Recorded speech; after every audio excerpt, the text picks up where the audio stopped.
Microsoft tells us it's laying off 3% of its global workforce. This is across all geographies and all levels of employment.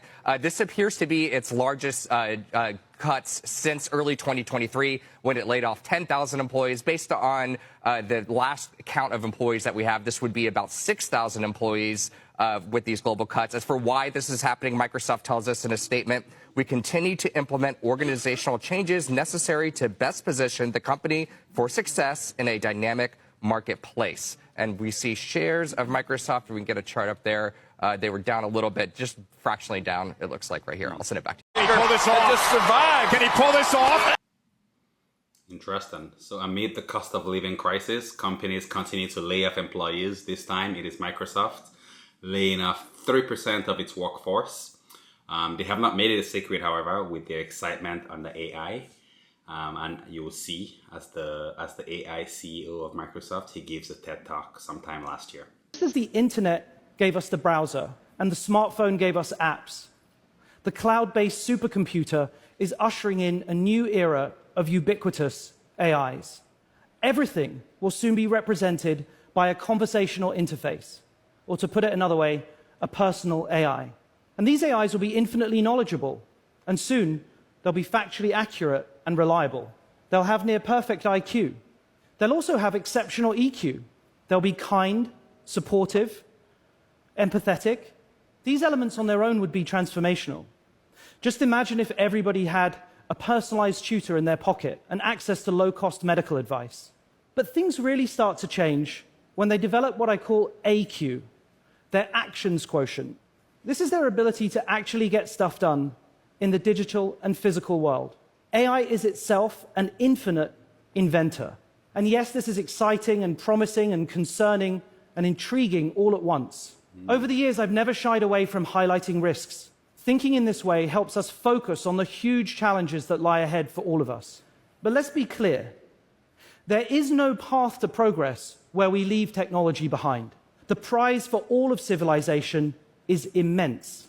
We need solutions in healthcare and education to our climate crisis, and if AI delivers just a fraction of its potential, the next decade is going to be the most productive in human history.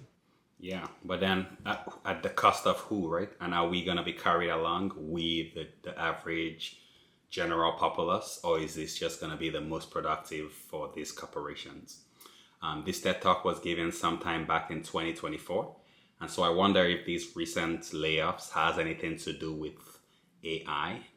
However, it's not just affecting the tech industry. We're also having it in the logistics and trucking industry. But this time around, it is not AI. It's actually thanks to your neighborhood MAGA tariff man. So I'm at work right now, but I am reading this article from Freight Waves. They're saying that layoffs are going to hit the freight-related companies across Southwest or Southeast. More than 1,800 jobs cut in Alabama, Florida, Georgia, Tennessee, and South Carolina.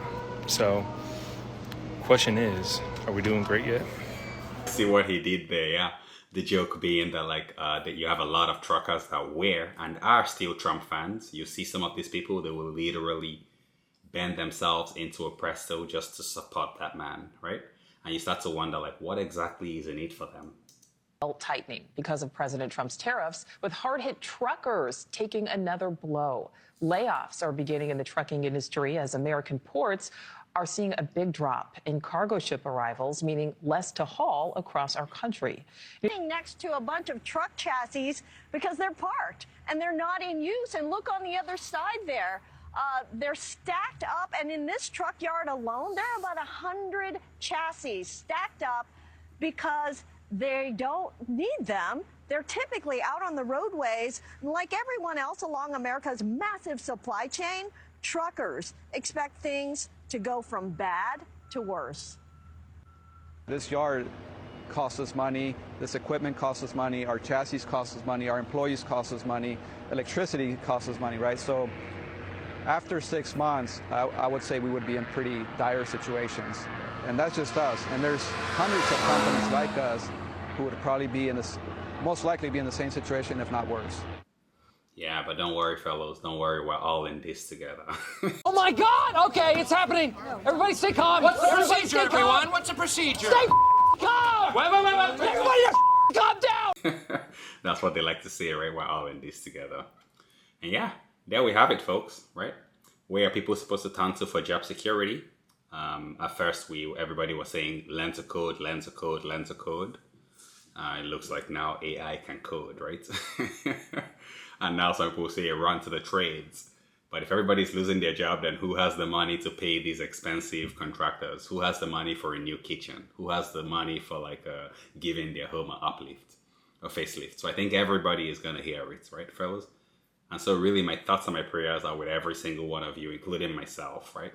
The future right now is looking pretty darn, I wouldn't say bleak. I don't want to be like the Undertaker, bringing you bad news, but it's not looking good, fellas.